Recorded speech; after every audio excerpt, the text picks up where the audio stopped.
The Axe's Shadow in the Library. Boston, autumn 2025. The air was so cold that my breath turned to pale smoke as I climbed the stone steps of the State Library. I hadn't come for ghosts, nor for mysteries. My plan was dull: skim through a few 19th century court records for a dry essay on argumentation techniques. An afternoon destined to end with lukewarm coffee and uninspired notes. The archives lay deep in the basement, cold as a meat locker. Fluorescent lights buzzed overhead, their pallid glow straining the eyes. The archivist, an elderly, silver-haired man of few words, handed me a brown cardboard box. He pointed to the red ribbon tied tightly around its center. "Don't untie the red binding," he said, "unless you truly must." I nodded, assuming it was an empty warning. Inside, I found what I expected: jury notes, cross-examination transcripts, appeals. Paper yellowed, ink blurred. I skimmed, scribbled a few marks, stifled a yawn. Then my hand touched something different. Heavier paper, dark cover, bound by that same red ribbon. Its color had faded to the thin, brittle hue of dried blood. On the cover, in brown ink, Commonwealth versus Lizzie Borden, 1892 to 1893. Beneath it, a quick, slashing signature, Edward Crowe. I knew the name. A middling lawyer, scarcely remembered in law books. Yet in the Borden case, he lingered like a shadow, the last shield standing between the accused and the gallows. They called him the last shield. I loosened the ribbon. A smell rose up, damp paper laced with rust. The first page was a photograph: the Borden parlor sofa, its cushions soaked with a dark, spreading stain. Andrew Borden's face hacked beyond recognition, the camera lens angled aside as if ashamed. My hands trembled, not from fear, but from the unnatural chill seeping from the paper itself. Wedged among the documents lay a cracked, wax-sealed envelope.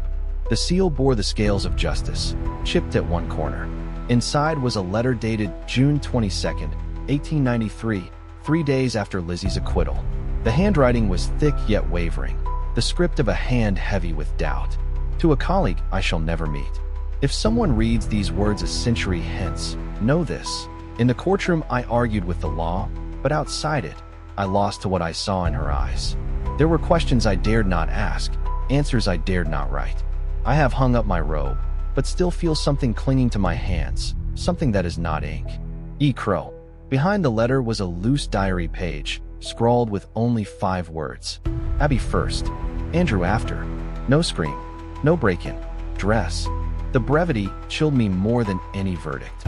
At the bottom of the box lay a small shard of wood, flat as a nameplate, the broken haft of an axe, its end smoothed as if sanded down. I lifted it.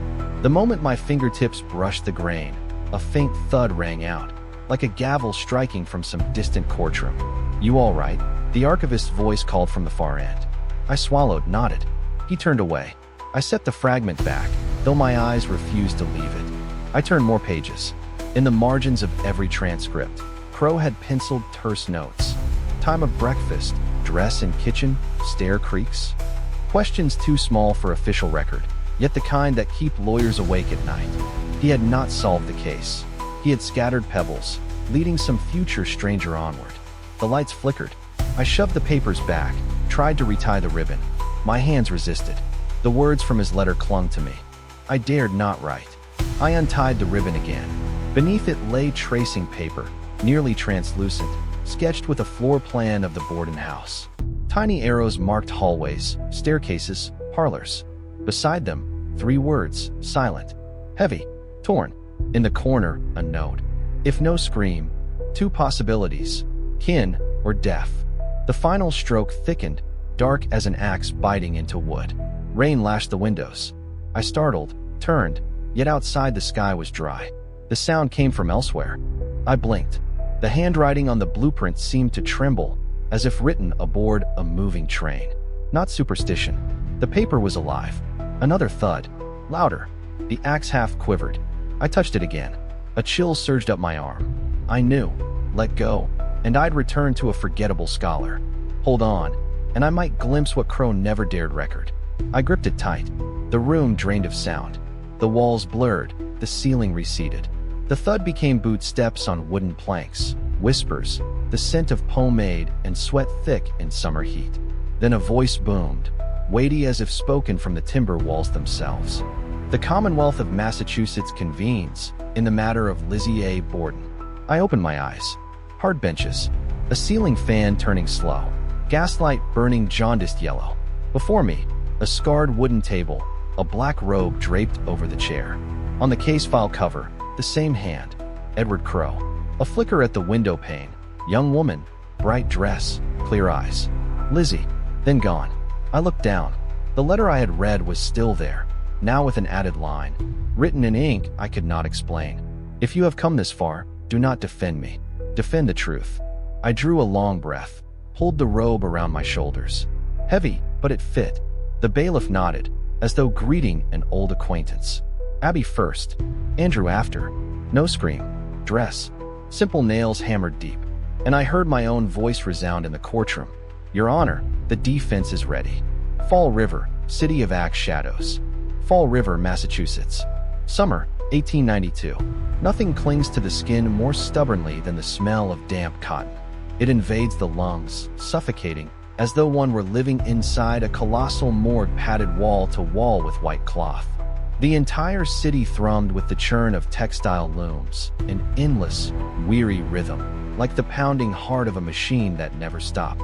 Yet beneath that metallic beat was another pulse, the pulse of rumor. I walked along Main Street in the black lawyer's robe that history had thrown across my shoulders. It felt at once familiar and alien. In Boston, 2025, I had been nothing more than a scholar hunched over a computer, writing dull analyses of argumentation. But here, in the summer of 1892, they looked at me differently. Not curious, not strange, but as if I had always belonged. Edward Crowe, the last shield, the man who stood between the accused and the gallows. I heard the whispers trail me. There, Borden's lawyer. Not a single person questioned my origin. The city swallowed me whole, as if I had always been part of its past. And at the heart of those whispers, the burning core of every unspoken accusation, stood the Borden family.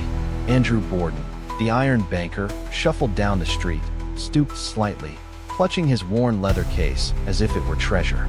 His gaunt face never softened into a smile. Everyone knew he was wealthy, yet wealthy in the miser's way, hoarding pennies as though stacking bones into a vault.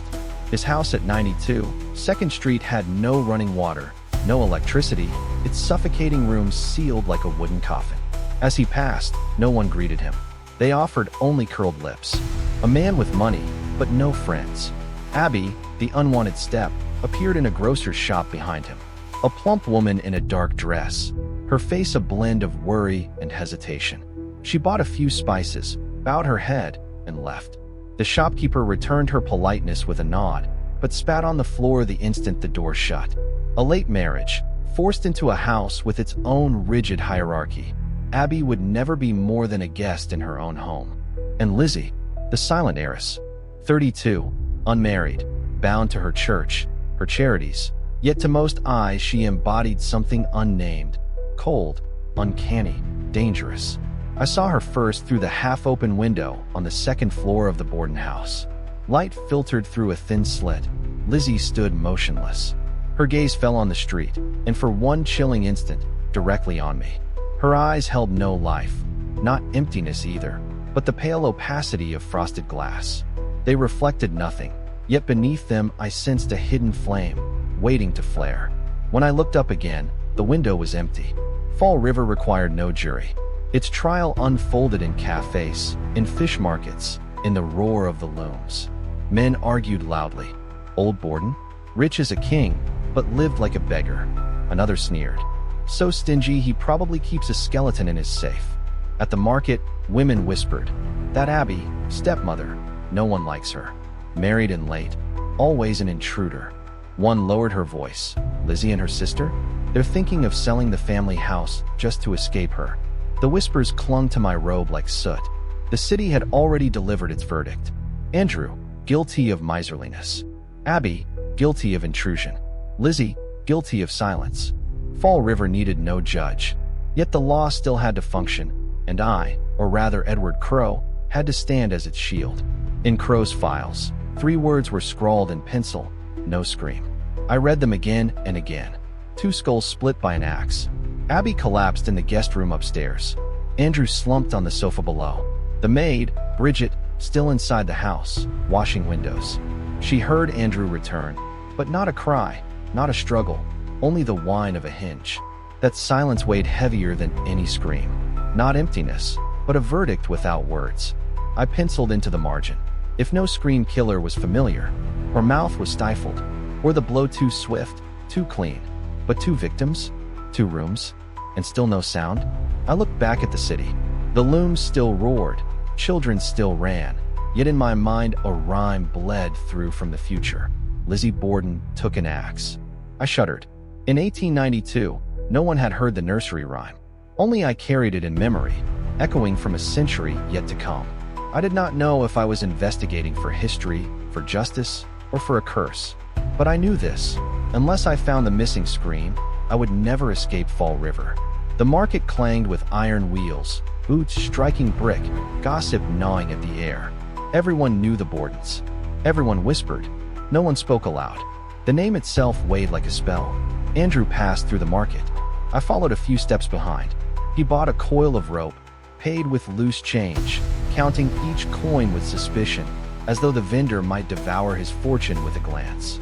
No greetings, no tea offered. He left only emptiness in his wake. I wrote, "How rich can a man be, if all a city remembers is his stinginess?" On another street, Abby paused at a tailor's. She fingered fabric carefully, her hands trembling, her voice barely above a murmur. The tailor smirked once her back was turned. She left with cloth clutched to her chest, her shoulders drooping, her steps heavy. A woman living forever in the shadow of her husband, despised by his children, wandering as though misplaced. And then, Lizzie. I turned back toward Main Street, my eyes drawn once more to 92nd. The upstairs curtain stirred. Lizzie stood there again, motionless, expressionless, eyes bright, glacial, flat as a frozen lake. I swear she was staring at me, but when I blinked, the window was bare. My pulse pounded, not watched, but chosen. I slowed my walk, catching whispers carried by the wind. An old fishmonger murmured, "Did you hear? Bridget says Miss Lizzie's been strange. Sitting for hours in the kitchen at night, saying nothing." Her friend muttered, "Living with that stepmother, I'd go mad too." Their laughter withered quickly, swallowed by the stench of fish. Fall River had already judged. Andrew, guilty of miserliness. Abby, guilty of greed. Lizzie, guilty of silence. In this town, silence itself was enough to condemn. Yet on paper, the law demanded more. I turned another page of Crow's notes. Dusty margins, sharp as knives, no scream. I stared for the 10th time, and it still cut like a blade etched into wood. 2 corpses, 2 rooms, no sound. The house as silent as wax. I replayed it. Abby upstairs, Andrew below. The killer climbs, swings the axe, blood sprays, body falls. 30 seconds, a minute. The killer descends, strikes Andrew, skull cracking, flesh torn. Still no scream. No thud heard by Bridget in the kitchen. No running feet. No crash of a body. Silence. A silence too unnatural. A silence heavy as the cotton sheets draped over this city. I scribbled in my notebook. If no scream killer was familiar, or possessed perfect means to stifle sound, or the house itself devoured voices. I underlined the last. Not admissible in court, but truer to the dread rising in my chest. The looms droned on, their rhythm twisting in my ears until it morphed into a chant. Lizzie Borden took an axe and gave her mother 40 whacks. I froze. Cold sweat traced my spine. In 1892, that rhyme had not yet been born, and yet I heard it, clear as if whispered directly into my ear. I turned. No one. Only looms, fans, endless murmurs. Time travel is never a straight line. It is 2 sheets of paper pressed together, ink bleeding from one to the other, forming shadows unseen by ordinary eyes. I was no longer sure if I was walking in 1892 or reading a file that had come alive. But I knew one thing. I was trapped. Fall River baked in suffocating heat, yet the breeze that passed through was cold as steel. I gripped the case file tightly. On the margin, Crow's words glared crimson as fresh blood. No scream. I heard my own whisper, like an oath. I did not come to defend Lizzie. I did not come to condemn her. I came to find the scream that vanished. And until I do, I will never leave Fall River. The morning of fate. August 4th, 1892. Fall River woke into a heat so thick it felt engineered, like the boiler room of a cotton mill scaled up to the size of a city. Number 92, 2nd Street crouched in the glare with its windows shut, sealing the heat inside like a lidded box. But heat wasn't the only thing trapped there. Within those timbered walls, something else simmered. Heavy, invisible, secrets that would refuse to cool for a century. Andrew Borden left early, as always, walking straight as a cane and never looking back. High-collared black suit, not tight cravat, summer armor that suffocated. He left behind the smell of pomade, peppermint, and the sour aftertaste of miserliness. Files called him stern. Standing before him, I, Edward Crowe, sensed something truer, a safe on legs. A safe that breathed. The door shut, and the house belonged to 3 women, Abby, Lizzie, Bridget. And on this suffocating morning, the first hairline cracks began to show. In the kitchen, Abby paced. Sweat stippled her face, but her eyes searched for dust with a zealot's focus. Her palm struck the table, dry, decisive. Bridget, the windows. Bridget looked up, pale blue eyes full of heat and irritation. Outside, breathing itself was labor, but an order was an order. She bit her lip, lifted the pail, went out. Red-brown hair stuck to her neck, young back bent under the weight of water and resentment. I watched the scene through 2 lenses at once, paper and sight, like overlapping reels. In 2025, I had read her testimony. She told me to wash the windows though it was hot. I said I felt sick. She insisted. On paper, just lines. Here, as the cloth squeaked over glass, I saw the swallowed anger inside her chest. In this house, everyone had cause to wish someone dead. Lizzie moved like a shadow, not stepping so much as gliding. Some said she had gone to the barn. Others saw her on the stairs. The file called it hazy alibi. I saw something more deliberate, a planned absence. At times she stood just within the stairwell angle, listening. At times she slipped through the kitchen unseen. A presence measured to read as absence. Near 9:30, Abby abandoned her inspection below and set her hand to the banister. The stair timbers answered, slow, heavy creaks, the house testing how death felt underfoot. I followed her, not with feet, but with the file's refrain. Abby Borden found in the upstairs guest room. The room upstairs wore a dim, gray light. Sheets lay askew.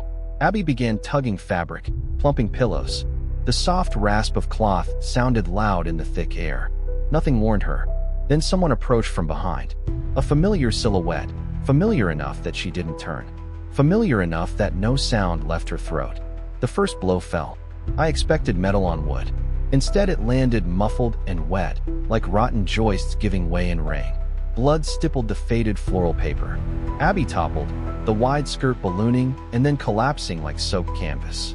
A second blow. A third. More. The killer did not kill. The killer obliterated. The report reads, 19 blows. With my eyes I saw more.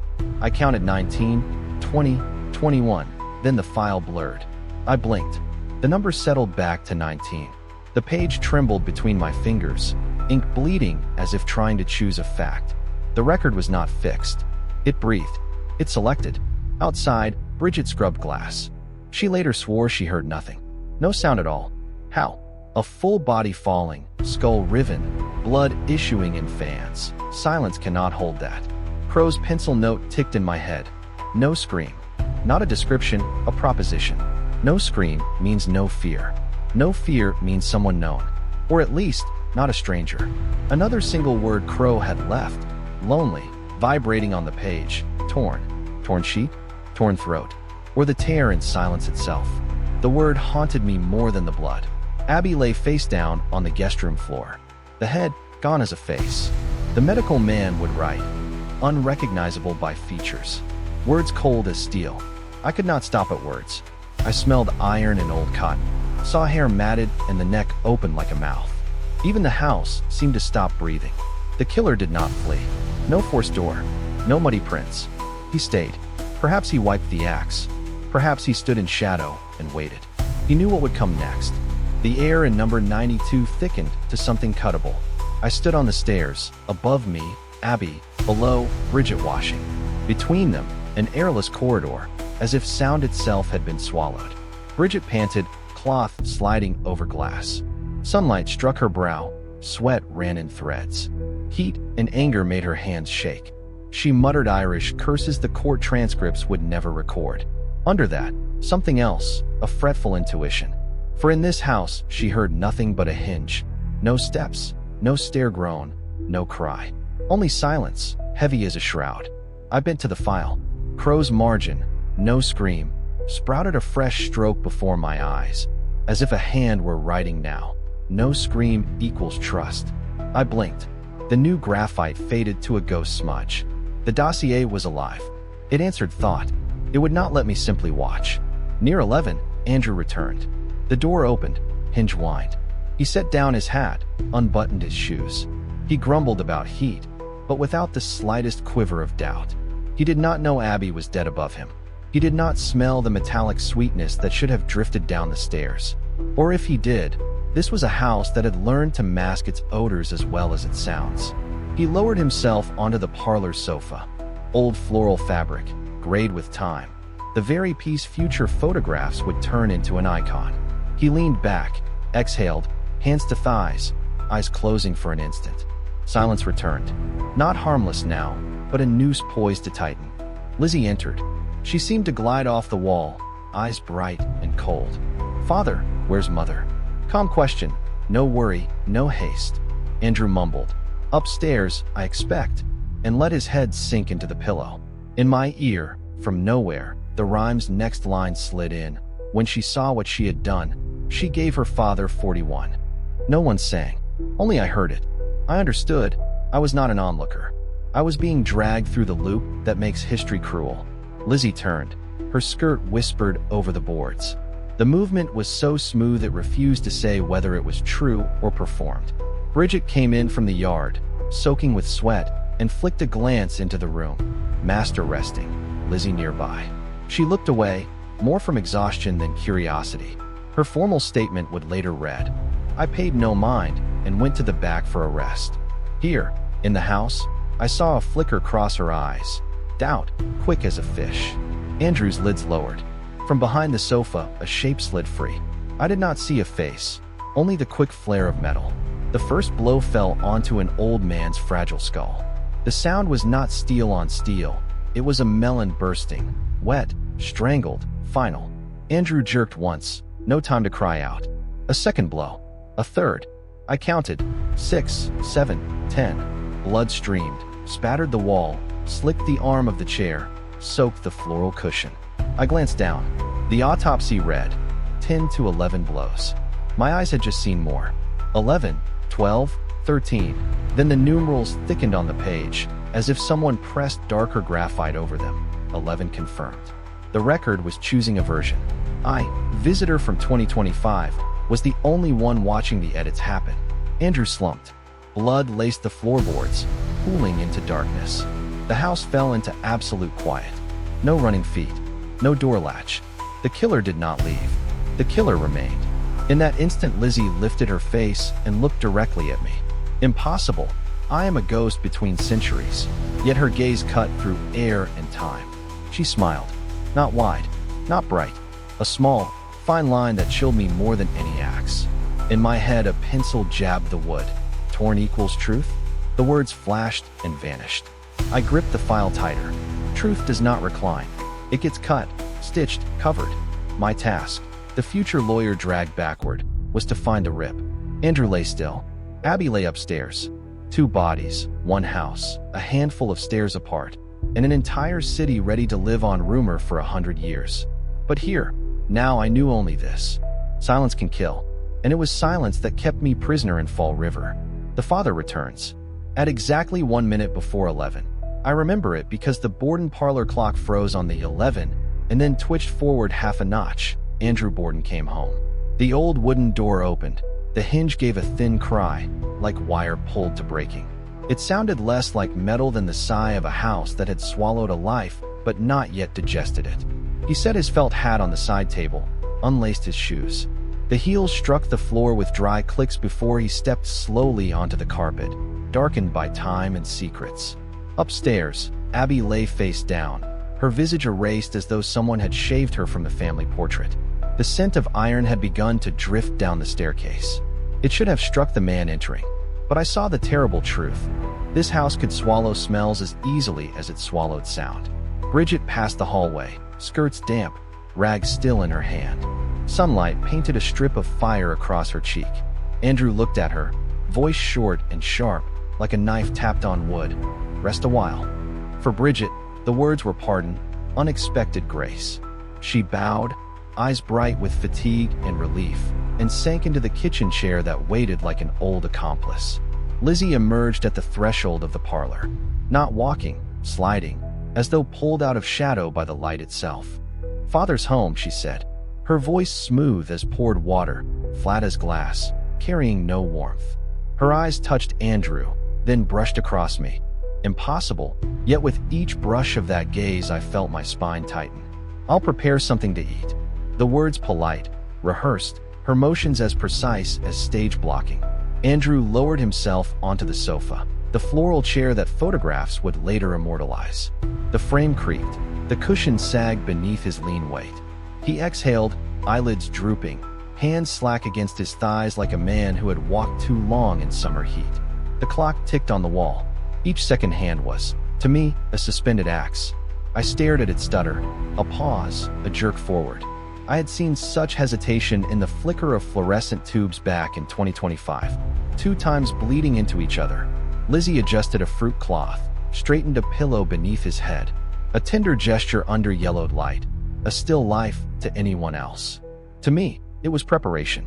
The head set perfectly, waiting for a strike. "Where's your stepmother?" Andrew asked, eyes still shut. "Upstairs," Lizzie replied. No hesitation, no gap. The word itself appeared on the margin of Crow's notes. Upstairs, as if a pencil had just pressed it into being, then faded. The file breathing again, reminding me, there is a body above, and a man below who must not know. From the kitchen, Bridget peeked back, about to ask if more windows needed washing. She saw her master's eyes closed and retreated. For an instant I caught her look. Weariness, childish stubbornness, and under both, a mute fear, the kind that clamps tongues when screams are needed most. The ceiling fan idled. Curtains stirred with the faintest tremor, as if stroked by an unseen hand. Then silence again, heavy black. I stood in it as one stands over a well, certain of water below, but hearing no drop fall. Crow, my hand in his in mine, had written in a margin, no scream. Second time. The comma after scream dragged like a tear. The first belonged to Abby. The second would, inevitably, belong to Andrew. Between them stretched a gap, long enough for a man to cross the stairs, to wipe, to wait. Where was the killer now? In the kitchen's shadow? On the stair, bent to listen? Or already here, crouched behind the sofa in the wedge of unlit air? The question wedged in my throat like wood.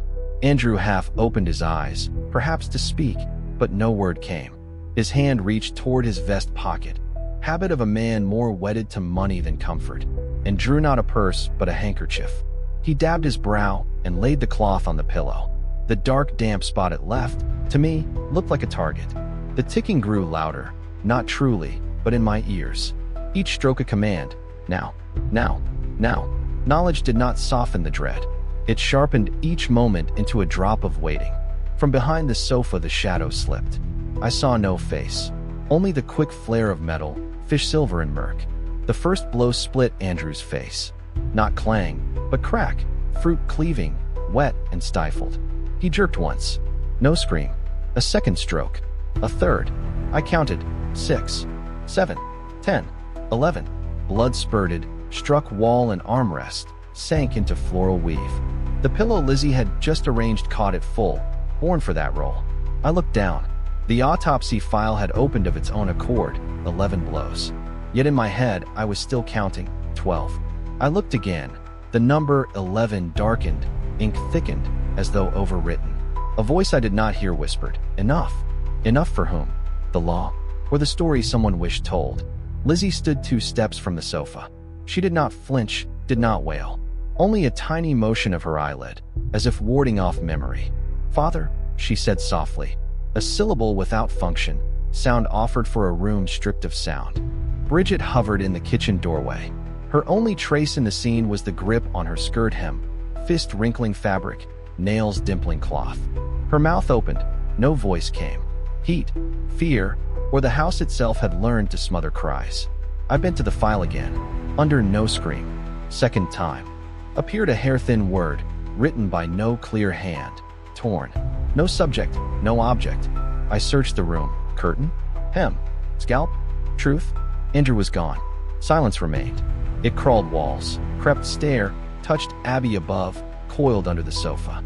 I heard the Borden clock and the 2025 fluorescence pulse and sync. Proof I was not replaying the past, but inhabiting a file with will. Andrew had died twice.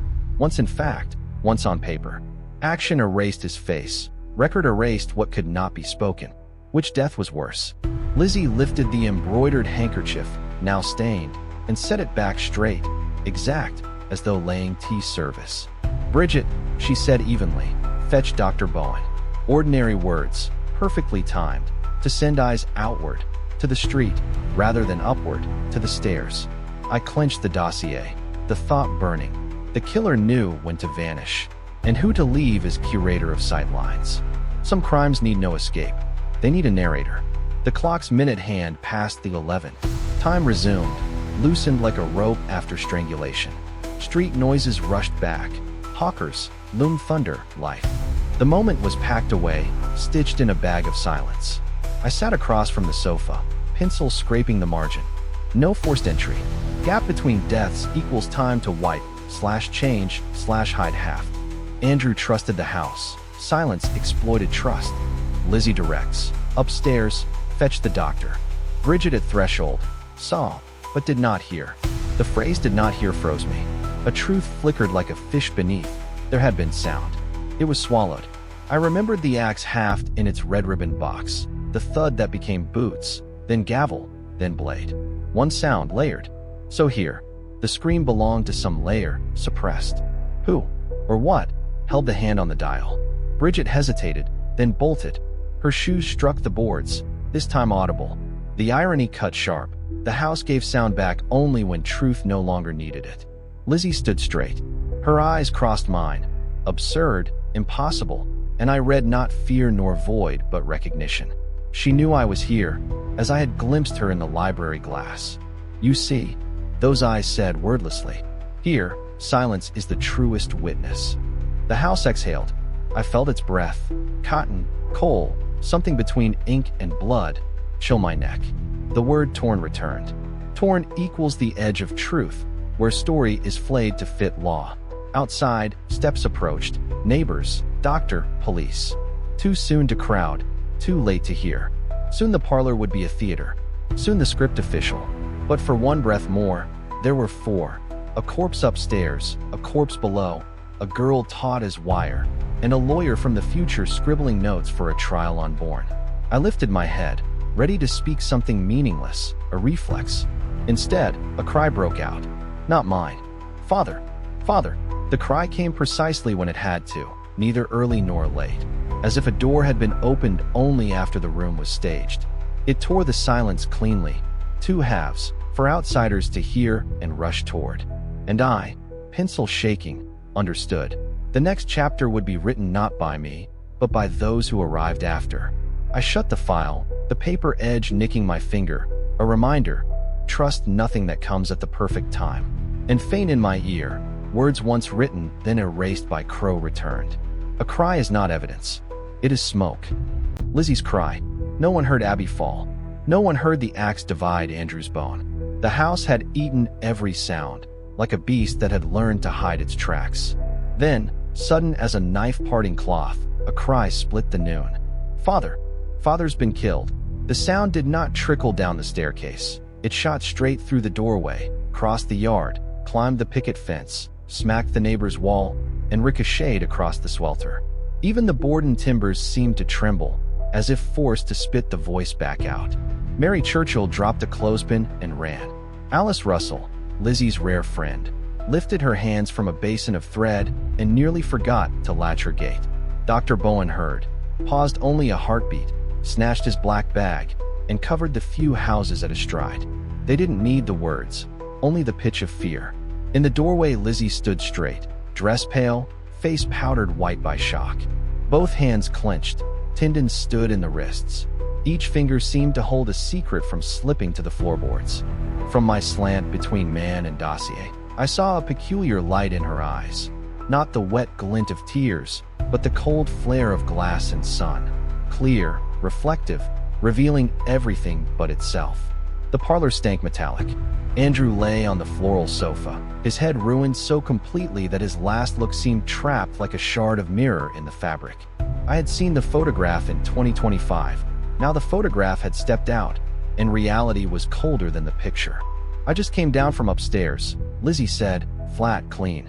I found father, like this. I think someone broke in. The words rolled smooth, a marble down a trough sanded by rehearsal. I wondered, if there was a break-in, which door did a house this habitually locked allow? If a stranger, why no cry from Abby? Why no cry from Andrew? Why does silence shatter only now? Bridget hovered behind me, shoulders shaking. She neither entered nor retreated. A red welt crossed her wrist where the rope of the pail had bitten. Sweat ran in a line along her temple. Holy God, she whispered, lips sticky. Not a scream, but a sound with a tear in it, torn between fear and guilt, resentment and pity, servant and suspect. Mary clapped a hand to her mouth. Alice steadied her elbow, yet kept her eyes on Lizzie. Up close, Alice looked the way seamstresses look, gaze flicking hem, cuff, collar, instinct searching for a stitch out of place. Dr. Bowen knelt, opened his bag, touched Andrew's neck. His fingers jerked back, not from blood, but from the uselessness of the act. He's gone, he rasped, eyes skittering away from what had been a face. He spread a cloth over the upper torso, hands shaking, as if he covered his own shock more than the dead. I watched Lizzie. She did not fold. She did not cover her face. She stood taut as wire, slackening for a beat, then tight again. Doctor, she said, pressing the last syllable so lightly it was almost polite. Please find who did this. Strange words. Not a plea for help. There was nothing left to save. It was direction. Outward, to the street, to the invisible intruder. Away from the stairs. The dossier crackled in my hand. An old crow margin rose under my eye. Why cry now? I dotted a note of my own. A scream has two duties, summon people, define the event. In a house that had swallowed 2 deaths, it is the placard on the door, finished. Enter. Here's the story I want you to hear. Alice tilted her head. Lizzie, sit, she murmured. As she drew Lizzie's arm close, I saw, quick under the sleeve, a fine cut across the right index knuckle, paper thin, fresh. I blinked. The sleeve fell. The mark dissolved into shadow. My notebook wrote a line, then blurred itself, as if another hand erased it. Cut on finger? When? Bridget drew breath to speak, then sealed it. Her eyes told what the law never writes. The poor are convenient bags for suspicion. Where is your stepmother? Mary asked, ill-timed, but curiosity knows no etiquette. Every eye, mine included, turned not up the stairs but to Lizzie. I don't know, Lizzie said. Perhaps she went out. A pencil in my skull knocked wood. Wrong. I knew, by a knowledge I cannot explain, and thus can only possess, that Abby had not gone anywhere. She lay above us, face pressed to carpet, back humped like a small hill. Yet the answer slid into everyone's ears without catching on a single edge. Dr. Bowen rose, breath uneven. I'll fetch the police. He laid a hand on Lizzie's sleeve, a benediction, then withdrew as if pricked. My eyes followed his. At the cuff, the faintest something. Dust? Paint? Or blood once wiped and thinned? I bent over the file. A note I knew by heart. Light blue dress. Burned. Paint-stained. Beneath, crow's block capitals. The hand of a man who will not accept vagueness. Paint or blood. Seeing the pale smear now, I wanted to touch it. But the past has rules. Touch nothing if you do not want the story to change in your hand. People flooded the house like water through a broken levee. Neighbors layered their murmurs. Amid the swell, I heard a second vibration. Thin, far, the same flicker as the 2025 fluorescence. 2 times, shared seam. I closed my eyes a breath. When I opened them, the margin phrase paint-stained warped to stain BL and snapped. A graphite scar ran like a knife. Alice poured water. The glass rang a single ting on china. Lizzie's hand trembled, barely. So slight that without a lawyer's traitor organ, the heart, whose work is to sense tremor, I would have missed it. That tremor was the morning's first unperformed thing. It was human. You must be strong, Alice whispered. It may not be what you think. The sentence confessed what she would not name. Even the good harbor shadows. A sudden creak from Bridget, like damp wood. Miss Lizzie. She stopped, eyes lifting toward the stair as if something might be looking back down. Servants hear what owners don't. The third riser's groan, the side kitchen hinge that goes chi at half span, and the minute-off smell in a morning already full of cotton and pomade. The doctor returned, voice snagging. Police are coming. He hesitated.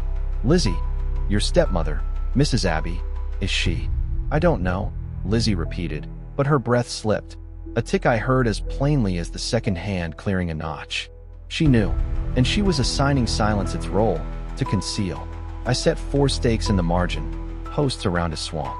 Scream timed after scene set. Voice steady and telling, hand trembles at glass, counter detail. Pale dress, faint cuff mark. Abby equals absent from the answer. When I looked up, Lizzie was looking back. That look made me see something worse than gore. She could see me, not the man, but my place in the tale, the one who would ask the questions others would not. She did not smile. Her lip twitched a tenth, someone changing the tempo. Mr. Crow, she said, naming me, or naming the name the city had fitted to me. Do you think there really was an intruder? I was not permitted to answer with what the future told me. Only as a lawyer, a shield, testing the blade pointed at the person who might be his client.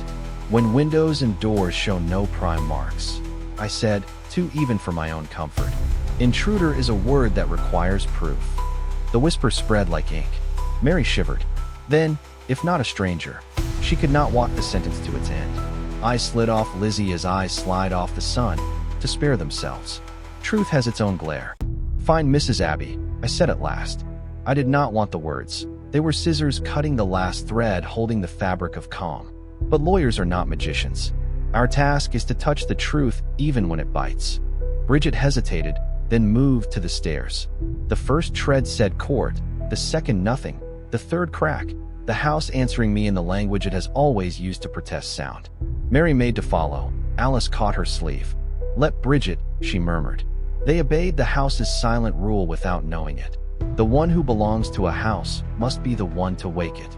I heard a thin rasp, pencil hard enough to snap. The file's paint or blood darkened. The pressure ghosted through to the verso. An invisible hand was agreeing with me, or daring me to find an answer it burned in 1892. Bridget disappeared at the landing. A moment passed, not long, but 5 centuries long. The loom's far thunder braided with the heartbeats in the room. Then her voice fell down the stair. Not a scream, not a sob, just broken. She's up here. No more words were needed. All the right ones arrived anyway. Abby. Guest room floor. Face down. Sheet half pulled. Iron smell. The house had snapped its lid shut a half beat too late. Confusion rushed in like a curling wind. Mary clutched Alice. Alice whispered prayers. Dr. Bowen tilted his face as if seeking air underwater. Lizzie stood still. I saw her throat move. One small dry swallow. And knew. This was the morning's only moment when her body told the truth. Don't touch anything, I said, hearing my voice turn ceremonial. The police are close. It was to preserve evidence, and to keep this moment in its purest state.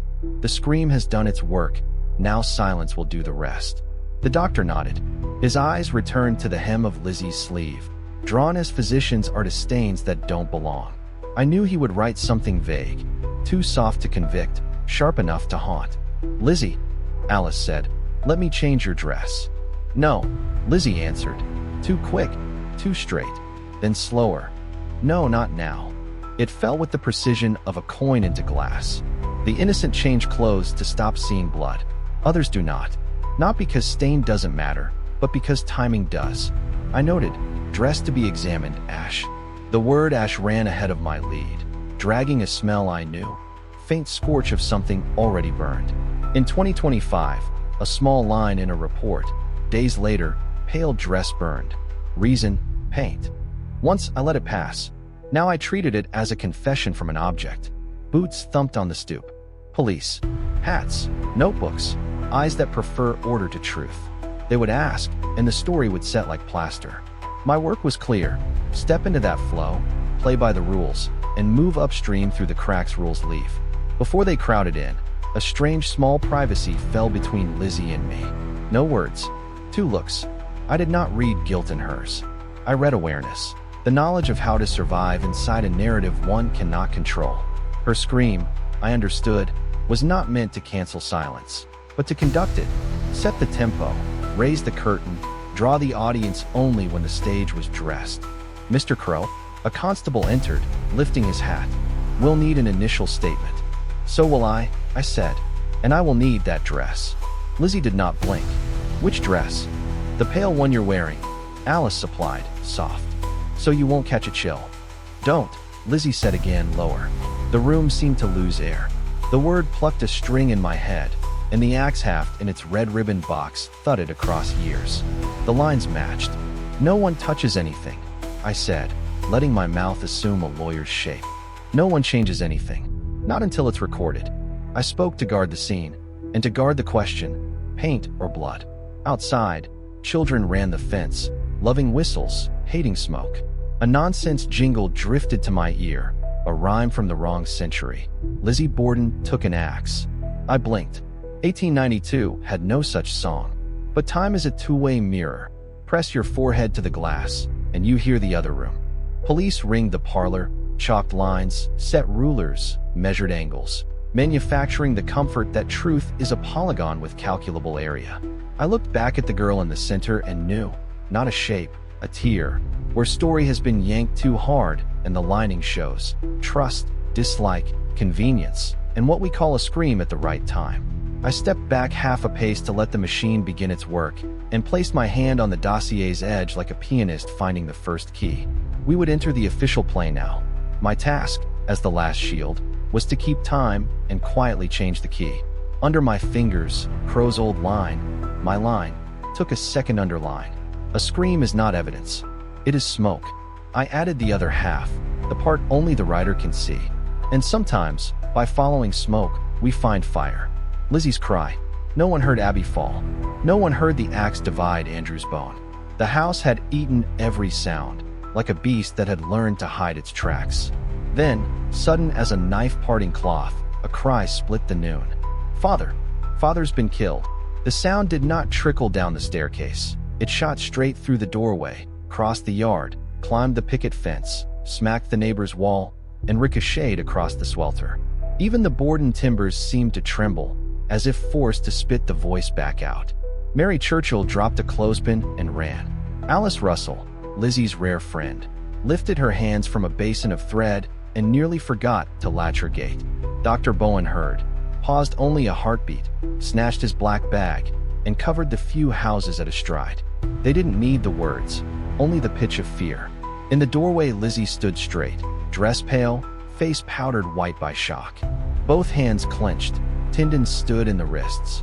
Each finger seemed to hold a secret from slipping to the floorboards.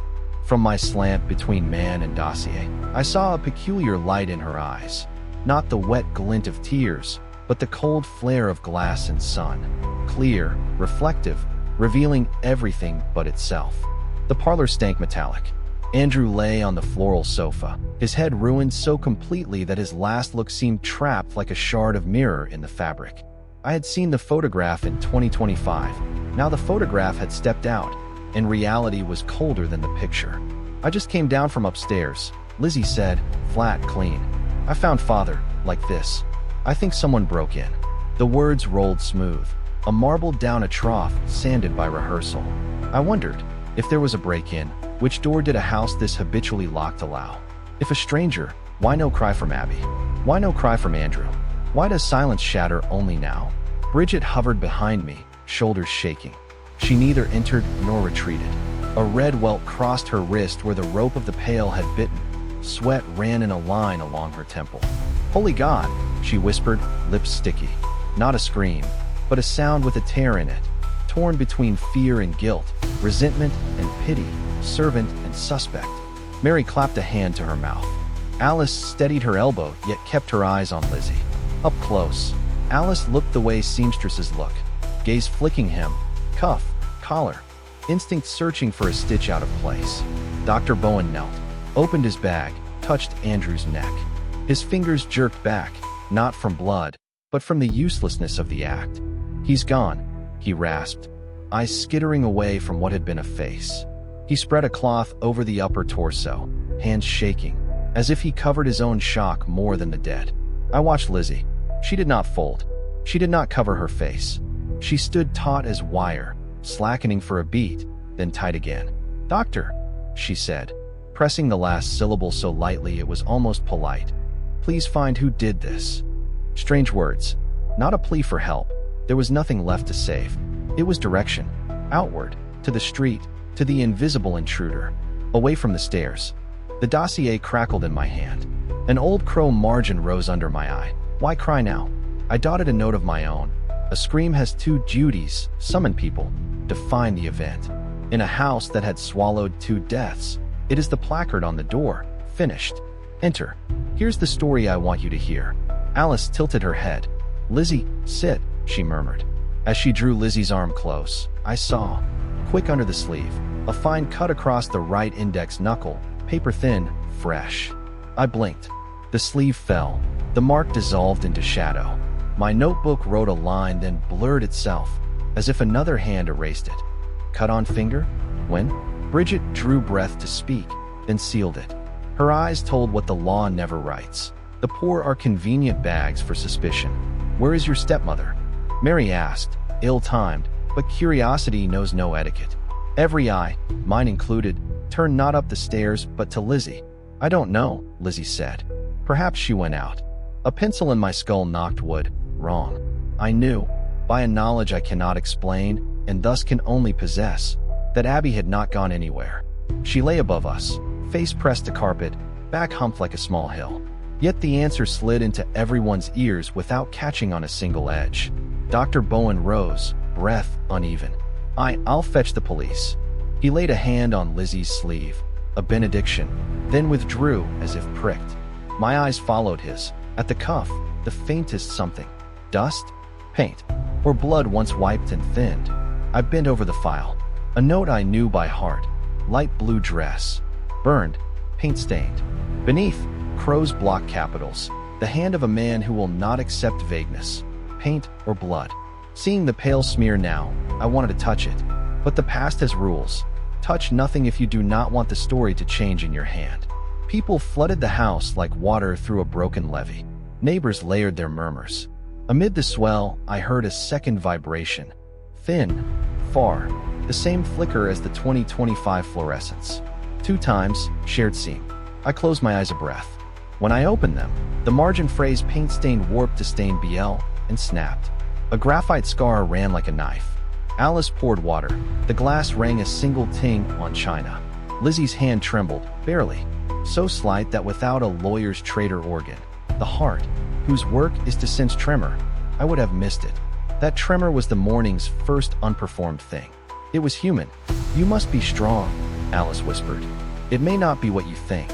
The sentence confessed what she would not name. Even the good harbor shadows. A sudden creak from Bridget, like damp wood. "Miss Lizzie." She stopped, eyes lifting toward the stair as if something might be looking back down. Servants hear what owners don't. The third riser's groan, the side kitchen hinge that goes chi at half span, and the minute-off smell in a morning already full of cotton and pomade. The doctor returned, voice snagging. "Police are coming." He hesitated. "Lizzie, your stepmother, Mrs. Abby, is she?" "I don't know," Lizzie repeated, but her breath slipped. A tick I heard as plainly as the second hand clearing a notch. She knew, and she was assigning silence its role, to conceal. I set 4 stakes in the margin, posts around a swamp. Scream timed after scene set. Voice steady in telling, hand trembles at glass, counter detail. Pale dress, faint cuff mark. Abby equals absent from the answer. When I looked up, Lizzie was looking back. That look made me see something worse than gore. She could see me, not the man, but my place in the tale, the one who would ask the questions others would not. She did not smile. Her lip twitched a tenth, someone changing the tempo. "Mr. Crow," she said, naming me, or naming the name the city had fitted to me. "Do you think there really was an intruder?" I was not permitted to answer with what the future told me.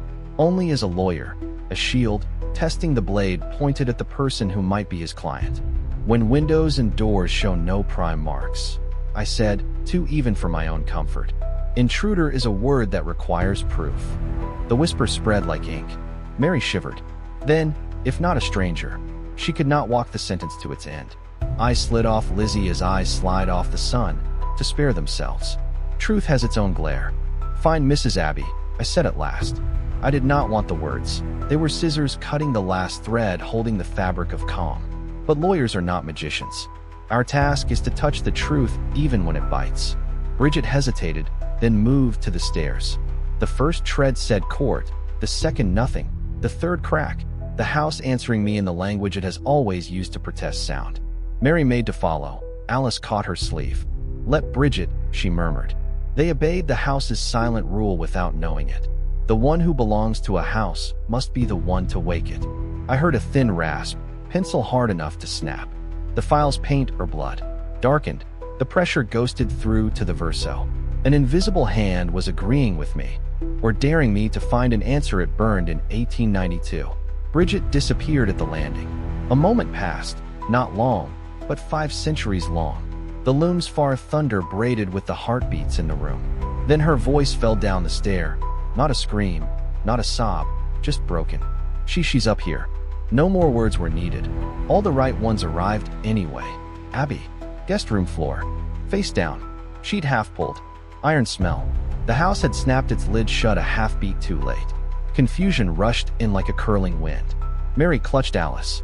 Alice whispered prayers. Dr. Bowen tilted his face as if seeking air underwater. Lizzie stood still. I saw her throat move. One small dry swallow. And knew. This was the morning's only moment when her body told the truth. Don't touch anything, I said, hearing my voice turn ceremonial. The police are close. It was to preserve evidence, and to keep this moment in its purest state. The scream has done its work. Now silence will do the rest. The doctor nodded. His eyes returned to the hem of Lizzie's sleeve, drawn as physicians are to stains that don't belong. I knew he would write something vague, too soft to convict, sharp enough to haunt. Lizzie, Alice said, let me change your dress. No, Lizzie answered. Too quick, too straight, then slower. No, not now. It fell with the precision of a coin into glass. The innocent change clothes to stop seeing blood. Others do not. Not because stain doesn't matter, but because timing does. I noted, dress to be examined, ash. The word ash ran ahead of my lead, dragging a smell I knew. Faint scorch of something already burned. In 2025, a small line in a report. Days later, pale dress burned. Reason, paint. Once I let it pass. Now I treated it as a confession from an object. Boots thumped on the stoop. Police. Hats. Notebooks. Eyes that prefer order to truth. They would ask, and the story would set like plaster. My work was clear. Step into that flow, play by the rules, and move upstream through the cracks rules leave. Before they crowded in, a strange small privacy fell between Lizzie and me. No words. 2 looks. I did not read guilt in hers. I read awareness. The knowledge of how to survive inside a narrative one cannot control. Her scream, I understood, was not meant to cancel silence, but to conduct it, set the tempo, raise the curtain, draw the audience only when the stage was dressed. Mr. Crow, a constable entered, lifting his hat. We'll need an initial statement. So will I said, and I will need that dress. Lizzie did not blink. Which dress? The pale one you're wearing, Alice supplied, soft. So you won't catch a chill. Don't, Lizzie said again, lower. The room seemed to lose air. The word plucked a string in my head, and the axe haft in its red ribbon box thudded across years. The lines matched. No one touches anything, I said, letting my mouth assume a lawyer's shape. No one changes anything. Not until it's recorded. I spoke to guard the scene, and to guard the question, paint or blood. Outside, children ran the fence, loving whistles, hating smoke. A nonsense jingle drifted to my ear, a rhyme from the wrong century. Lizzie Borden took an axe. I blinked. 1892 had no such song. But time is a two-way mirror. Press your forehead to the glass, and you hear the other room. Police ringed the parlor, chalked lines, set rulers, measured angles. manufacturing the comfort that truth is a polygon with calculable area. I looked back at the girl in the center and knew, not a shape, a tear, where story has been yanked too hard and the lining shows trust, dislike, convenience, and what we call a scream at the right time. I stepped back half a pace to let the machine begin its work and placed my hand on the dossier's edge like a pianist finding the first key. We would enter the official play now. My task, as the last shield, was to keep time and quietly change the key. Under my fingers, Crow's old line, my line, took a second underline. A scream is not evidence. It is smoke. I added the other half, the part only the writer can see. And sometimes, by following smoke, we find fire. Contradictory testimony. The interrogation room was another cellar. Only here the darkness came not from earth, but from people. A low oil lamp threw a hard yellow cone onto the table, leaving trembling shadows around the chair legs. Sweat and kerosene, ink and cotton dust, the smell of truth when it's dragged on stage. I sat off the table's edge, file open, pencil lying crosswise like a small blade. My job wasn't only to listen. It was to hear the spaces between words, the scrape of chair wood when someone lied, the shift in breathing when memory slid. The door opened. Bridget Sullivan entered, a young Irish maid in a sun-faded dress. Freckles on her cheeks, eyes bloodshot from too little sleep. She perched on the hard chair as if it were a church pew, twisting her kerchief into pleats. On her hands, a few thin, harmless scratches, the kind you earn washing windows with lye and harsh heat. Miss Sullivan, the older constable began, voice rasping like the chair itself. Where were you that morning? Outside, Bridget said, eyes on her knees. Washing windows. It was very hot. I had a headache. Did you hear anything? She shook her head. No, sir. No scream, no crash. Nothing. I leaned forward. Are you sure you didn't hear? Or did you not dare to hear? She looked up, startled, like a rabbit caught in a lantern beam. Sir, I don't know what you want me to say. I heard the window hinge squeal. That's all. She swallowed. In that house, sometimes best not to hear it all. Too small to be called testimony, large enough to be confession, not of guilt, but of survival. I wrote, no hearing equals not daring. The pencil bit the paper, a scored cut. Did you see anyone moving inside? Miss Lizzie? Mrs. Abby? The constable asked. Miss Lizzie was about, Bridget said, then shook her head at herself. I didn't notice. I was tired. It was hot. I just washed. I didn't look. Didn't look, I repeated. But your ears, did you catch a footstep on the stair? The third tread likes to crack. Her breath hitched. House people know each board's voice. Sometimes. I thought I did, she admitted, the words dropping like pebbles in a well. But I told myself it was nothing. I closed my eyes for half a beat. In 2025, I had read her typed statement, flat as iron cloth. Sitting before me now was the wrinkle the iron missed. That's enough, the older constable flicked a hand. Next, Miss Alice Russell. Alice entered taut as a violin string. Hairpin tight, throat dry. The look of someone who had tied herself to saying what she didn't want to say. You're close to Miss Borden? He asked. Yes. The night before, what did she tell you? Alice watched the lamp flame a moment for courage. Lizzie said, she feared something dreadful would happen in the house. A rustle went through the room. In the doorway, Lizzie, waiting her turn, narrowed her eyes a fraction. The corner of her mouth twitched like a vein under glass. Her exact words? I asked. Almost, Alice said. She was afraid. I turned. Miss Borden, care to respond? Lizzie shrugged, a smile touching only one side of her mouth. Alice worries, she said, voice soft as silk. It was hot. In heat, anyone thinks dreadful thoughts. The prophecy became a joke. Somewhere in my head a trap string slackened, elegantly. Thank you, Miss Russell, I nodded. Did you notice the pale dress she wore this morning? Yes, Alice said low. She was still wearing it. She hesitated, glanced at Lizzie, then added, I thought there was a faint mark at the cuff. The admission fell like a missed note. Faint enough you're not sure what it was. I eased her off the hook. Yes, she exhaled. Not sure. All right. The constable rapped his pen. Call Miss Lizzie Borden. The air sank, prelude to a high note. Lizzie entered in pale dress, shoulders square, the poise of someone who has rehearsed a hard part. She sat across from me. The lamp lifted her pallor. Porcelain, not chalk. Miss Borden, I said, tell us the morning, times, if you can. Father went out early, she answered, even 1 beat per sentence. I was in the kitchen. I went to the chicken yard for a bit. I came back, and I saw. Saw what? Father, lying there. Did you hear anything? No, she said at once. I heard nothing. No sound at all. I pressed. No steps, no knock, no door. No, she repeated, wait on the last word. Nothing. I wrote. No hearing X2, emphasis. When someone remembers too precisely that they heard nothing, either truth is killing them from within, or a wall is being built around memory. Was your father wearing shoes? The constable interjected. Lizzie glanced up at the ceiling as if the answer were hung there. He had taken them off, she said. The constable wrote, then read from the report. Photograph shows he still wore them. Lizzie's head snapped up, then bowed. Then I was mistaken, she said levelly. I was confused. Shoes, what you cannot miss when you see a body, are not the sort of thing one usually misremembers.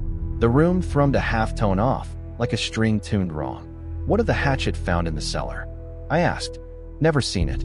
No pause. Yet you've said the house kept small axes for garden work. Her chin ticked a degree. Her eyes stayed clear. Every Fall River house has axes, sir. Correct. Precisely useless. The night before, I went on. You told Alice you feared something dreadful. What? A small lift of the shoulder. Because father is stern. Because Mrs. Abbey is not pleasant.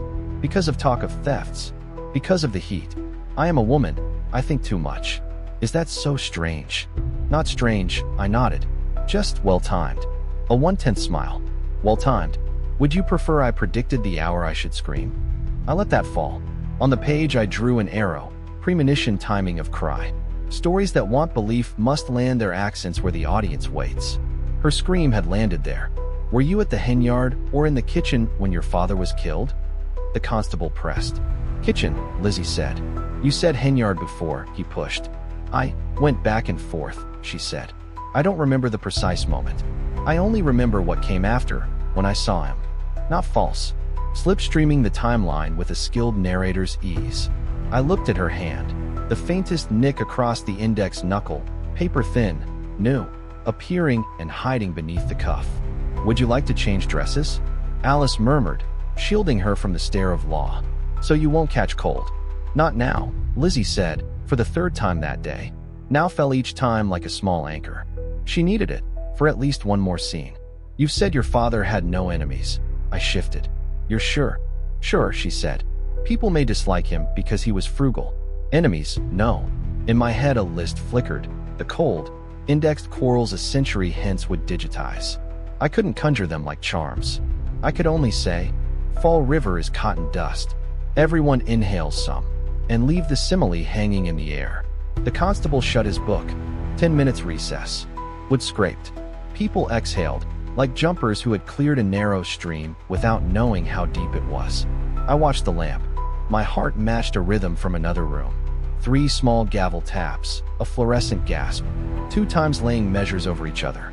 Mr. Crow, the constable said low. The maid, Bridget, I don't trust her. Trembling voice.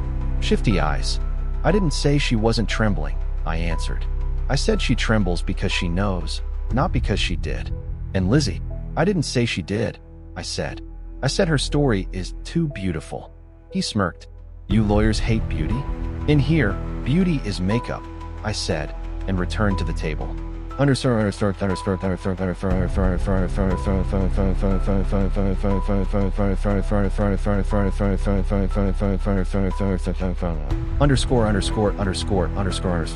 The second sitting began like a record dropped back on the groove. I asked to read contradictions aloud, to make their voices fight themselves. Miss Borden, I read. Page 1 you say he'd taken off his shoes. Page 2 you say he wore them. Choose which shall be history. The room caught. Lizzie tilted her head, measuring stitches. Do you want me to say I don't know? She asked, light, with an edge. Then right confused. Are we speaking of shoes when my father has just died? A counterstroke, shifting the weight from technical to moral. A few frowns turned on me. I smiled, crediting the clean cut. We speak of shoes, I said. Because shoes cannot act. They are fixed points in a room where every word slides. She held a half-beat, then pressed her lips. A hairline formed at the corner of her eye. Porcelain knows how to crack. Very fine. Miss Sullivan. I turned back to Bridget. Did you see Mr. Andrews' shoes when you came in? She flinched. I didn't look. Then who did? I let the question fall like a light stone. No one answered. The room shrank a notch. Alice, I gentled. You did, didn't you? She closed her eyes for one beat. I think he still wore them, she said. Write it, I told the clerk. Not to convict. To stop the words from suffocating. My pencil scored a fresh line across the margin, touching paint or blood. The graphite was darker than before. I lifted the page. The lamp carved a trembling mirror script behind, as if the file itself were worried about itself. Miss Borden, I resumed. About the hatchet, never seen that. Yet the house has several. Help me. Does never seen that mean unseen or unremembered? You want me to say I know so you can catch hold? She asked back. I want you to say true. True. She tipped her head, a knife smile. True as I'm not sure. Our cellar holds many things not worth remembering. Like ash. I asked, very quiet. A shadow crossed her face. Quick. Every house has ash, she said, holding to the plural, pulling the tail into the crowd to fog the person. And the pale dress. I said, without looking at her eyes. Leave it as is, until we test. You suspect a dress more than an axe? She asked, and a few people laughed dryly. I suspect what's spotless over what's stained, I said. Because in this house, spotless arrives on time. Outside, footsteps went past like a tide. Rumor swelled, thudding the wood like waves. I heard a faint talk, the 3 taps of a gavel from the wrong century. Enough. End the scene. Change the key. All right, the older constable said, voice strung tight. Miss Bridget, last question. That morning, did you hear laughter? Bridget jumped. Laughter? Someone says you heard a kind of sound. She stared at the floor. I heard. I don't know what to call it. Not laughter. Not crying. Like, she searched her empty pocket for a word. Like a knife skimming glaze. The room cooled. Anyone who has scraped porcelain knows that thin, spinal sound. Write it, I said, my heart slipping a beat. It could be nothing, or the body's memory of metal on enamel somewhere in that house this morning. Lizzie didn't move. She stared straight ahead, as if she had memorized her breathing. And you, Miss Borden, I said slowly. Last, did you dream the night before? She arched a brow. You believe in dreams, counselor? I believe in rhythm, I said. Bad dream at night. The cry at the proper beat by day. And between the beats, silence. She smiled, showing teeth for the first time. Not pretty, not ugly, a straight line. Shall I say, it was all a dream? All right, I said, that everyone here saw, but no one wants to admit they saw. I shut the file. The pencil skated the cover and left a small tear, thin as the tap of a nursery, rhyme not yet written. A line drifted past like a bird's shadow. Lizzie Borden took an axe. I opened my eyes. 1892 had no such song, but the story already had words. The old constable stood. Session adjourned. He glanced at me. Mr. Crow, anything you want added to the record? 3 lines, I said, slow, so each letter bit into the wood. 1. Didn't hear said too often is a wall, not a fact. 2. Shoe contradiction, fixed marker, flag in red. 3. Pale dress, preserve until we examine the fresh ash. I looked up into the glass of the girl opposite, and I added, lower for her. Don't count on silence forever. One day, silence speaks. Lizzie did not blink. When it does, she said, are you sure you'll know its true voice, Mr. Crow? I didn't answer.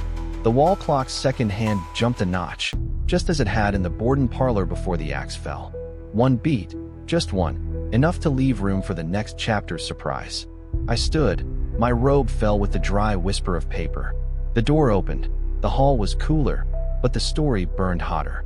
In the passage, murmurs. Sides were being chosen. I don't believe in sides. I believe in cuts that follow the grain. In the file's margin, just under paint or blood, I drew a small arrow to the word beat. I didn't yet know why. Later I would. To pierce smoke, sometimes you don't need wind. Only a half beat off. And that half beat opens a door no scream can reach. The trial begins. Bristol County Courthouse, summer of 1893. The courtroom was packed like a wedding playhouse, except the stage here was brown plank and the heaviest props were stairs. Fans fluttered in the gallery like butterflies caught in a storm. Reporters jammed shoulder to shoulder, ink sour and ready to record every breath of the girl in a white dress. Lizzie Borden, the silent heiress, sat at the defendant's table, no tremor at the lashes. Daylight angled across her pinned hair and laid a cold stripe along her cheek. She sat like a still-life model, bright enough to be seen, sealed enough to be untouchable. I sat beside her, robe heavy as armor. I was not only counsel for a defendant. I stood between two gravities, a public that wanted a name and a law that demanded a proof. Walking between them was like walking a blade polished with human blood. The judge's gavel struck. The murmur drew itself into a flat lake. The prosecutor rose. His voice rang high and clean, like a church bell newly wiped. "Ladies and gentlemen of the jury," he began, "you will hear the simplest story justice ever told. Two people butchered in a locked house." Some pins sank back, as if the current had been cut. The prosecutor frowned, then regained tempo. "Exhibit, please." A bailiff set down a dark bundle. When it opened, alkali rose, the cellar smell I knew. A pale blue dress spread out, neatly folded, a faint, uneven brownish smear marking the cuff. Pins bristled again.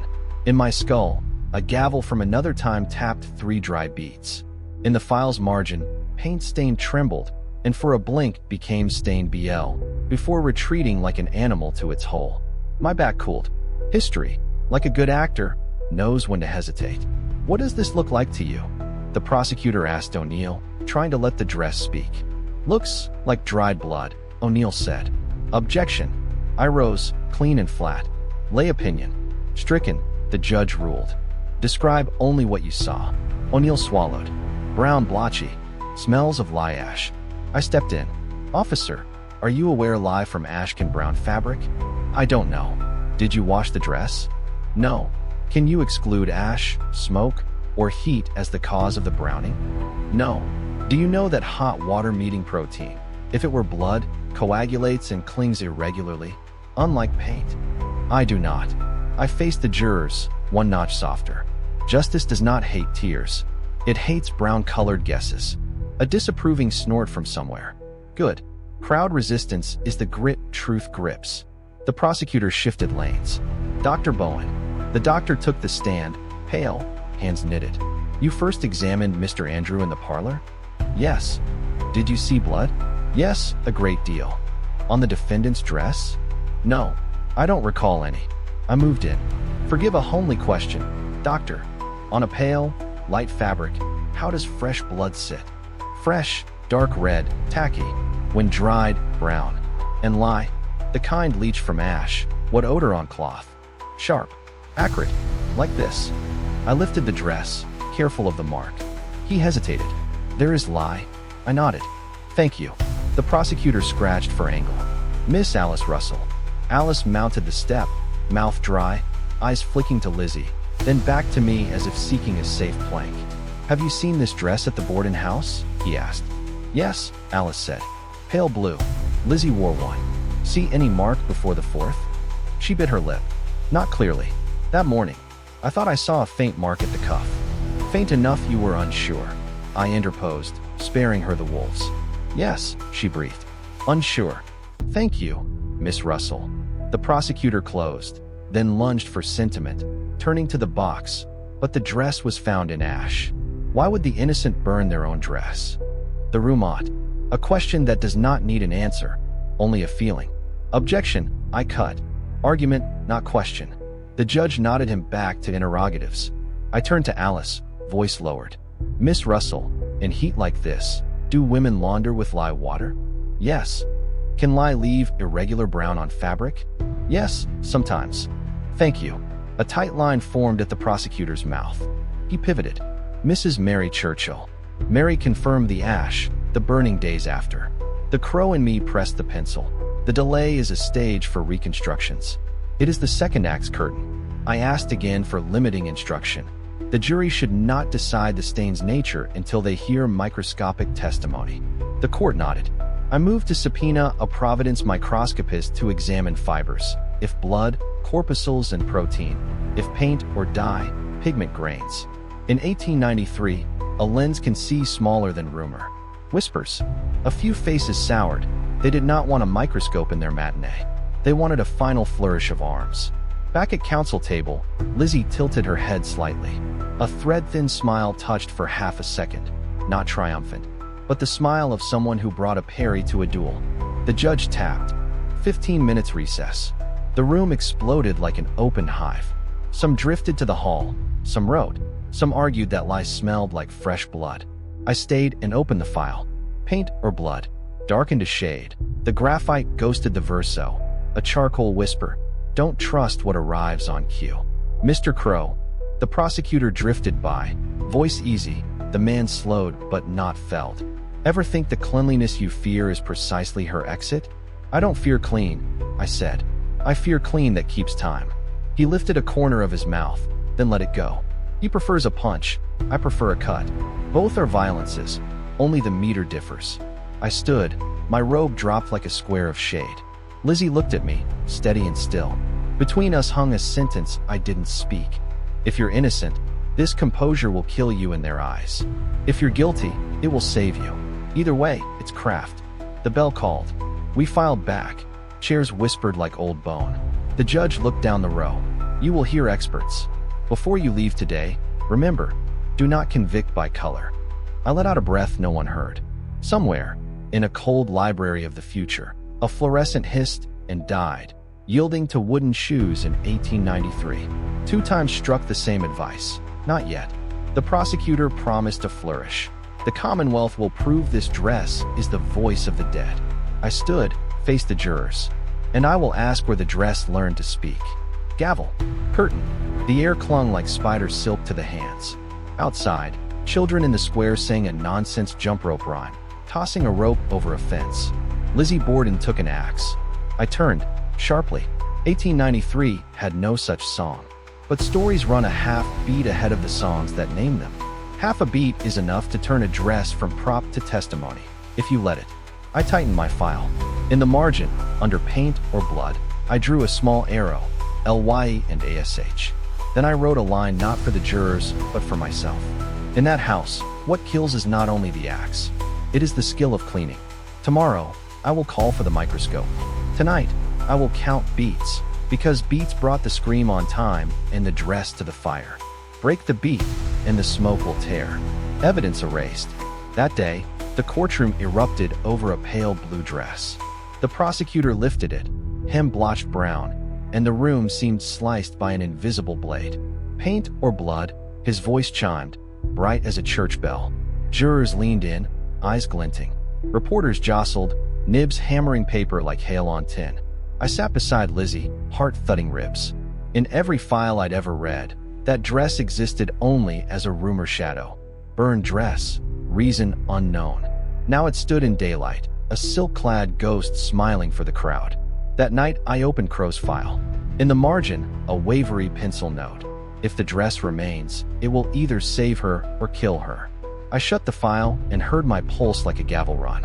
Next morning I returned to court. The room was packed, the air thick as before a storm. I waited for the prosecutor to draw the dress again, to flourish it before the jury. He didn't. He spoke of the hatchet, of Bridget's statements, of a wobbly alibi. In his leather case, where a neatly folded cloth had lain yesterday, there was nothing. I rose, voice ironed flat. Your Honor, the dress? Where is yesterday's exhibit? The prosecutor turned, frowning as if at a madman. Your Honor, no dress was ever placed before the court. The room rippled. Some reporters snickered. Others scribbled as if they'd struck a vein of scandal. Jurors traded looks, some brows high, others nodded.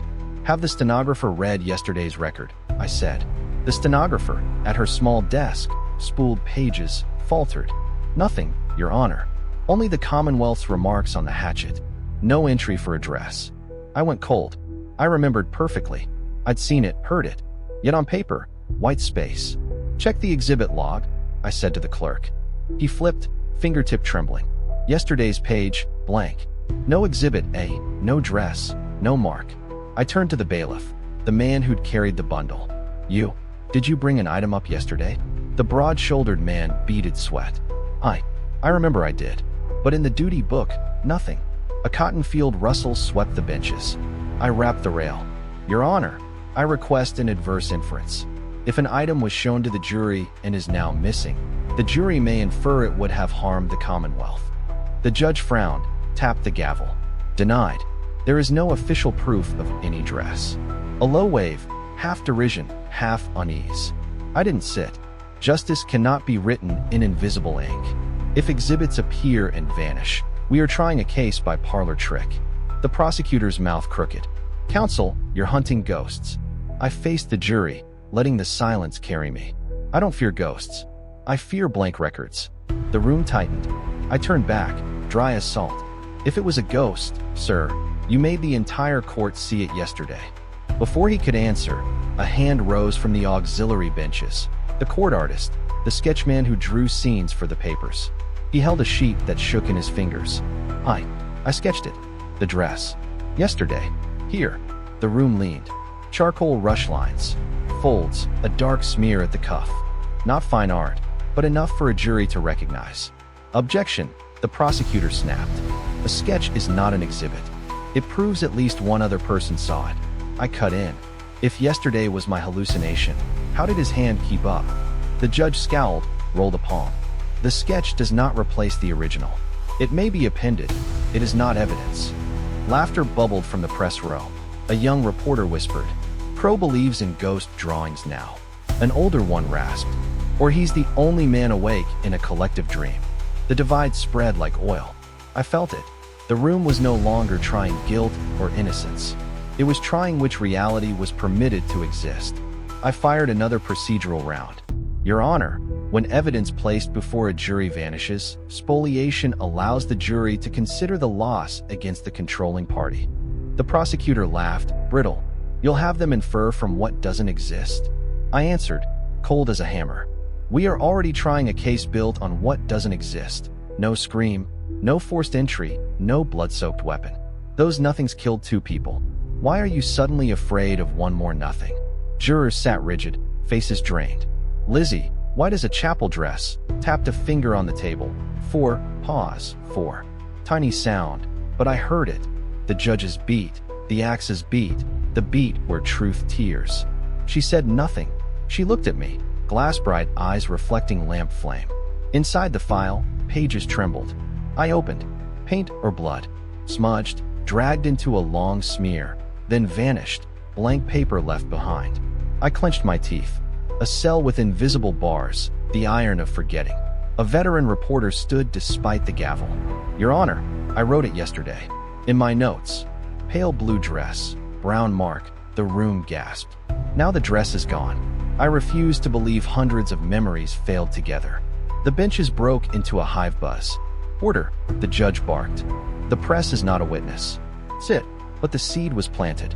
The jurors glanced. A shared fear faintly lit. Perhaps justice was being erased line by an unseen hand. I stood, voice steady as a plumb line. Ladies and gentlemen, yesterday you saw it. Today the record is white. Tomorrow, these murders may whiten too. If you let yourselves be ruled by erasure, the killer needs no axe. He need only wait for our minds to dim. The room held its breath. The judge hammered, fighting the drift. There is no dress in this record. Proceed. Lizzie smiled, thin as a blade. The smile said what words needn't. I need not prove innocence. I need only let the truth be erased.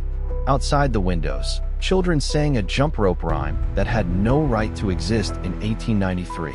Lizzie Borden took an axe. Blood rushed to my head. That tune shouldn't be heard for 30 years, but it was here, crowding the air like ghost evidence. I gripped the file. My fingers came up in ink. I told myself, they can erase exhibits. They can revise transcripts. I will haul truth out by what cannot be erased, by a microscope, by the red cells inside a thread, by the crime's own rhythm. I closed the file and added a line for myself. In that house, the weapon is not only the axe. The true weapon is the skill of cleaning. A verdict left hanging. Bristol County Courthouse, summer 1893, sunlight running like molten lead across the tile roofs. The square outside heaved with bodies, shirts pasted to backs, hoop skirts whispering like dry reeds. They hadn't come thirsty for justice so much as thirsty for spectacle. A rich young woman either to be hanged or released to the howls of a city. Through the windows, street hawkers' cries braided with children's song. An off-key nursery rhyme that still chilled me every time it looped. Lizzie Borden took an axe. I knew the tune would not be born for decades, and yet here it was, as if past and future had been spliced into one mistempered score. Inside, the air congealed. Fans fluttered in the balcony like dead butterflies, stirring only more heat. Benches pressed shoulder to shoulder, sweat, printer's ink, anticipation. The jurors sat in a row, faces set, eyes pinned to their own hands as if another gaze might read the choice written there. Lizzie Borden sat at the defense table, a white dress so immaculate it looked newly lifted from a glass case. No tremor touched her mouth. She sat straight, fingers laced on her lap, head slightly angled to the light that rimmed her face in a cold halo, half saint, half carved stone. They called her the silent heiress. All week, that silence had sounded louder than any charge. I, Edward Crowe, in robes heavy as chain, sat beside her. I knew this was not only a legal fight. It was a blood pageant, and I'd been shoved into the role of the last shield, one last plate of iron between a woman and the noose. Yet when I looked at Lizzie, I no longer knew whether I was defending her or whether she was using me as one more prop in a play she herself had staged. The gavel fell, dry, coffin nail sound. The jury will retire to consider its verdict. The room froze. Pins rose. The jurors stood and filed through the rear door. Each footfall thudded like a drum of execution. When the door shut, an exquisite, skin-tight silence sealed the room. From outside, waves, guilty, and counterwaves, acquit. The city had split cleanly in two, a double-edged knife lifted to descend. I closed my eyes and drew breath. In the archives of 2025, the ending was already written, acquittal. Since the day I stepped into this trial, though, history had begun to warp. The pale blue dress, the evidence that had once been burned out of existence, had appeared and then evaporated again before my eyes. One day it rattled the room. The next it whitened from the transcript, as if it had never been. If proof could come and go at the will of some unseen hand, then a verdict could bend as easily. I was sure of nothing. I turned. Lizzie watched me. Not pleading, not blank. The look of a challenger. You think you know the ending? Wait. Time drew out like thread. Whispers, a cough, a bench's small cry. But all I heard was the wall clock. Each drop of its second hand fell like an axe. The door opened. The jurors returned. The room held breath to breaking. Pale men, slow steps, pages clenched. They took their seats. An officer carried the paper up to the bench. The room leaned. Reporters' nibs hovered like a flock of iron birds. The judge unfolded the slip. His old eyes ran and halted. His brow corrugated. His lips trembled. The paper puckered in his fist. I had never seen this judge, who had read out hundreds of fates, hesitate. He cleared his throat, a sound like something torn. We have. My heart drummed, the roll before the blow. I pitched forward. A beat, too, an entire world hanging on the edge of steel. Then a sound, not from the judge. A laugh. Thin, small, like a hairline crack in glass, but enough to rip the wall of silence. Lizzie. She sat there, lips bent into a blade-fine smile. Not contempt, not hysteria, a single clipped note, released at the precise instant that severed the verdict's cadence. The room bucked. Jurors gaped. The judge lost the beat. The crowd detonated. Shouts, curses, cheers, a storm of mouths. Pins clawed paper. Lizzie Borden laughed in court, a headline already writing itself. I looked at her and understood. Any sentence that followed had been emptied. She no longer needed innocence. She no longer needed guilt. She needed a gap, a laugh that would hang the law on a frayed string. That one syllable made any outcome hollow and left history unclosed. The gavel hammered, wild. Order, order, but the room had shattered. No one argued the verdict. They argued the laugh. Not is she guilty, but why did she laugh? I sat, robe a slab of rock. Lizzie was no longer the accused. She was the director. Court was a stage, jury, prosecutor, judge, supporting cast. I, Edward Crowe, the last shield, saw myself for what I was. a selected witness in the exact seat, at the exact moment, to behold the play she had written. The judge tried again, voice shredded. Insufficient evidence, the words drowned. Chairs scraped, boots stamped. Half the room roared and half reviled. The press pack broke like wolves, ready to loose their burning headlines. I stood dizzy. In that instant, I did not know whether I had shielded an innocent or fronted for the neatest killer in American memory. I knew only this. As justice readied itself to speak, it was throttled by a laugh. That laugh, thin, brief, still rings. It fell like an axe, not to cleave a skull, but to sever faith in the completeness of justice.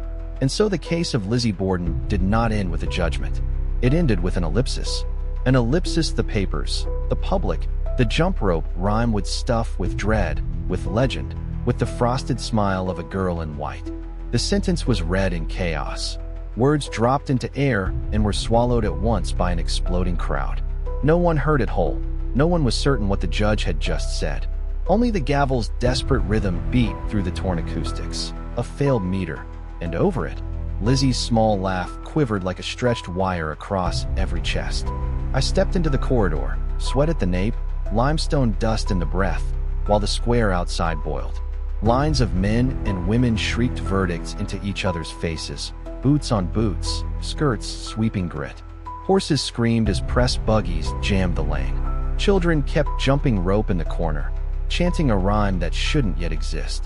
I stood in the stream and felt the world kinked by a hidden hand. Law a tired backdrop, the crowd hungry for blood, and a final act no one dared read to the period. I looked back up at the courtroom window. A small figure fixed in the frame like a doll correctly placed, still, exact. But I knew, behind the hush, she was conducting the city's pulse. I heard reporters bark at one another. Forget the verdict, write the laugh. The laugh is the story. In that second I understood.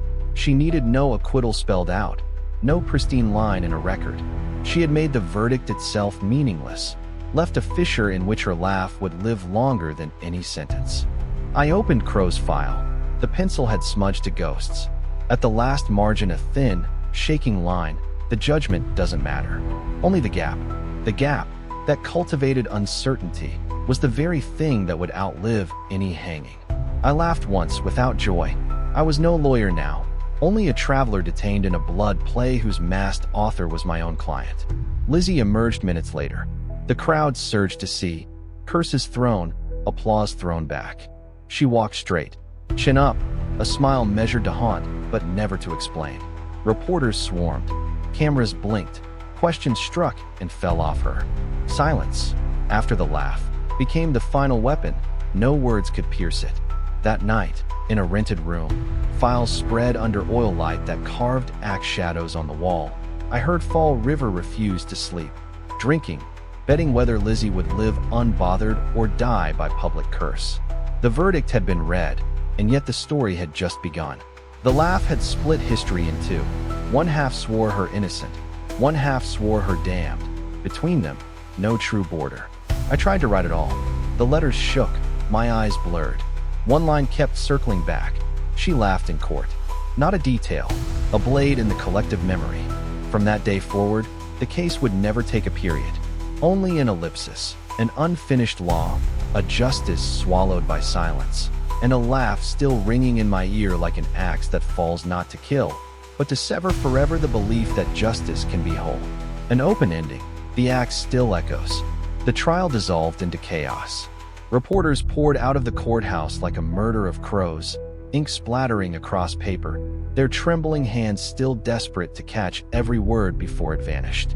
Each column they wrote felt like claws raking across the stone walls of justice. Outside, Fall River split apart, one half roaring in triumph, the other howling in fury, the two crashing together like a storm at sea. That day, the city no longer resembled a city. It was a giant skull, cracked open by an axe blow, leaking nothing but screams. Lizzie stepped out into the summer light, her dress white and immaculate, as if defying every speck of dust that dared cling to it. No stain, no tear, no trace of grief. In my memory, it was the same dress that had once been burned, vanished, reappeared, and vanished again like smoke. But today it wrapped her like armor, glowing under the sun, pulling every gaze as if gravity itself bent toward her. Some threw flowers, others spat curses. An old woman collapsed to her knees, weeping as if before a saint. A man flung filthy water at her hem. It rolled off and disappeared, leaving no mark. Lizzie walked through it all, step by step, straight and steady, as though she knew history had already paved her a road no one dared block. I stood on the courthouse steps, my lawyer's robe heavy as a coffin slung across my shoulders. I no longer felt I had defended a client. I had walked off a stage, one where every scream, every scrap of fabric, every stare had been placed like a prop. And on that stage, I had not been the conductor nor the judge. I had been a character written in by someone else. Inside my head, the axe still struck. Not twice, not 19 times, but endlessly. Each chop, dry and hollow, like the tick of a clock, except it smelled of blood instead of brass. Andrew was dead. Abby was dead. The house at 92 2nd Street was silent. But the axe never stopped. It echoed not in one room, not in one town, but everywhere. In the alleys, in the children's rhymes, in the freshly printed headlines. A young reporter, hair plastered to his forehead with sweat, pressed a crumpled sheet into my hand. "You should read this, before it disappears." It was a draft of the court record, scribbled in red. One line, crossed out so violently the ink bled. Sound repeated after the victim had already died. I froze. What did it mean? That someone had heard the blows continuing after life had ended? Blows not to kill, but to obliterate? A ritual of desecration? Or a second hand at work?